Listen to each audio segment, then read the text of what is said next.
Like some ice cream.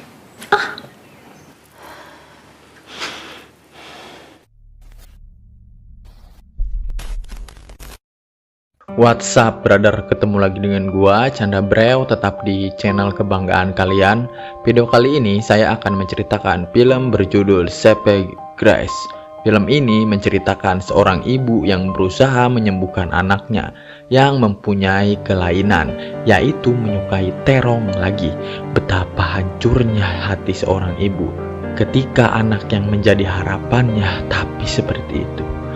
Gimanakah perjuangan sang ibu untuk menyembuhkan anaknya? Yuk kita tonton sampai habis. Check it bro. Not dead at all.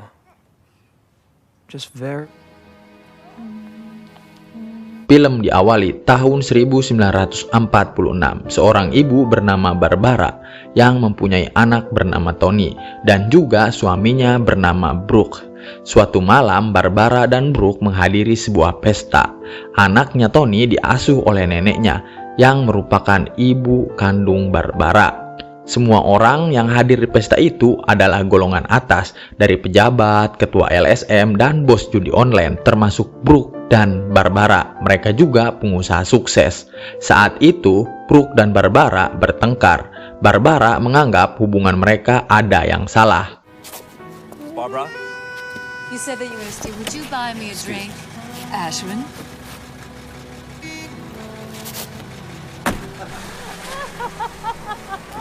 Di tahun 1959, Tony telah tumbuh dewasa, menjadi anak pintar dan fasih dalam bahasa Prancis. I don't like very much fun for breakfast. Don't tell Papa. I won't. Ketika mereka kedatangan tamu, Tony diminta untuk membaca buku berjudul Justin. Namun di sini Tony tidak mau membacanya, dan juga Barbara marah pada seorang pria yang meremehkan dirinya. Pria itu menghina dengan bahasa Prancis. Dia menganggap Barbara tidak bisa bahasa Prancis.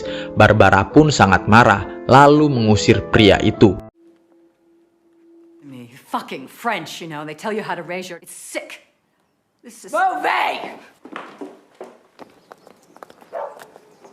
Suatu hari ketika Barbara dan Brooke yang baru pulang kerja, mereka melihat ada yang aneh dengan anaknya. Ternyata ada seorang pria kecil yang sedang tidur di kamarnya Tony. Brooke pun marah melihat kelakuan anaknya itu. Namun Barbara masih bisa memaklumi alasan anaknya itu, karena Tony tidak mau sendiri di rumah saat orang tuanya pergi. Karena itulah Tony mengajak temannya ke rumah. Di tahun 1967, Tony telah menjadi pria remaja dan memiliki pacar bernama Blanca. Brooke dan Barbara mengajak pacarnya Tony untuk berlibur bersama ke Spanyol. Ketika sedang di suatu bar, terlihat Brooke sangat asik mengobrol dengan Blanca. Barbara yang melihat itu menaruh kecurigaan pada suaminya. Then came the depression, which hit everyone. Exceeded all that to a fault, and in the process... No one here is drinking enough. Another round. She's not very happy. Pada tahun 1068, terlihat Barbara yang terburu-buru menanyakan jadwal pesawat mendarat. Lalu tiba-tiba terlihat Brooke yang sedang bersama seorang wanita, yaitu Blanca. Brooke yang melihat istrinya, dia langsung pergi untuk menghindar. Namun Barbara mengejarnya. Lalu terjadilah pertengkaran di antara Ece-Ece dan Amang-Amang. Of a cunt. Half your age. Ha! That's where the money is. That's what he likes. She bats her eyes at you. Barbara merasa sangat kecewa dan sedih. Ketika sampai di rumah, Barbara memergoki Tony sedang bermain tongkat baseball dengan teman lelakinya. Melihat itu, Barbara hanya bisa berkata, "Bro," lalu pergi.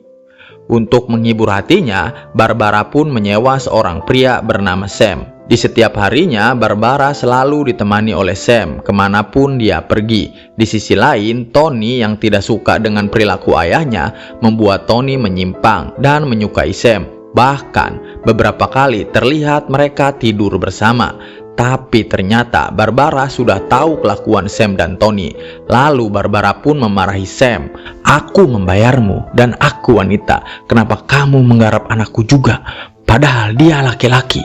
Blok. Tony yang menyadari ibunya sering marah-marah akhir-akhir ini, dia berinisiatif membuat surat untuk ayahnya yang berisi agar ayahnya bisa kembali dengan ibunya. Dog is gone, but the collar remains.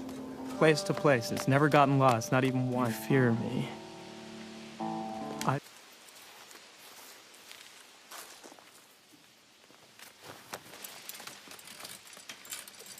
Barbara mencoba menenangkan pikirannya dengan cara melukis, namun bukannya tenang, dia malah makin stres dan rarungsing.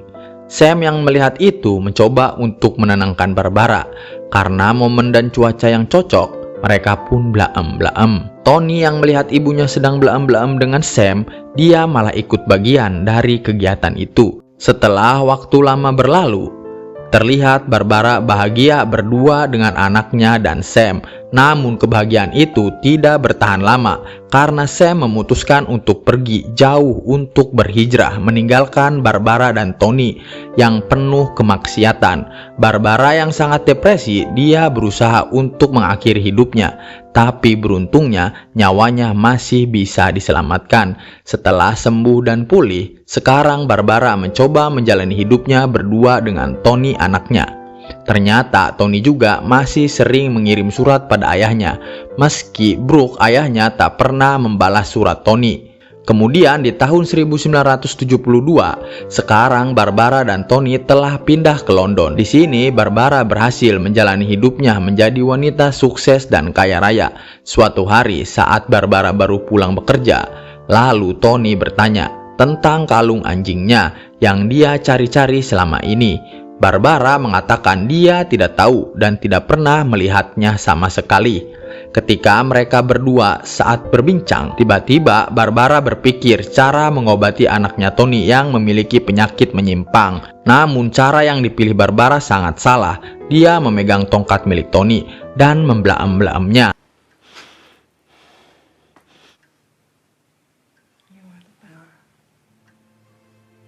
Setelah itu, bukannya sembuh, si Tony malah semakin parah. Saat itu, Tony kembali menanyakan kalung anjingnya pada Barbara.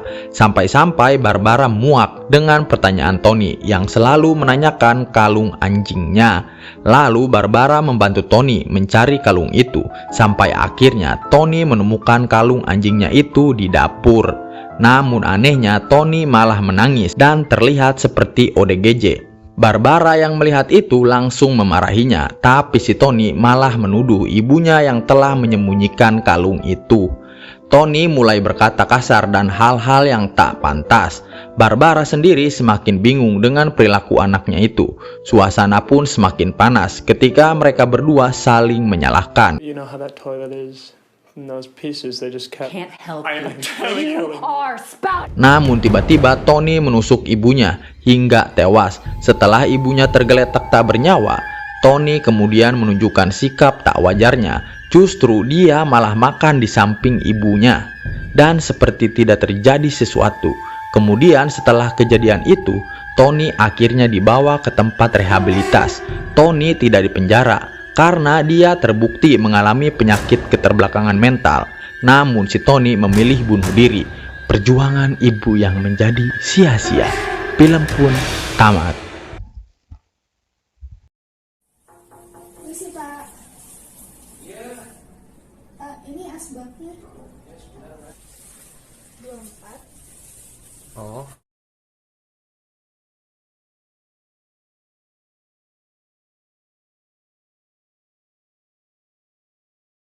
And his name is John C.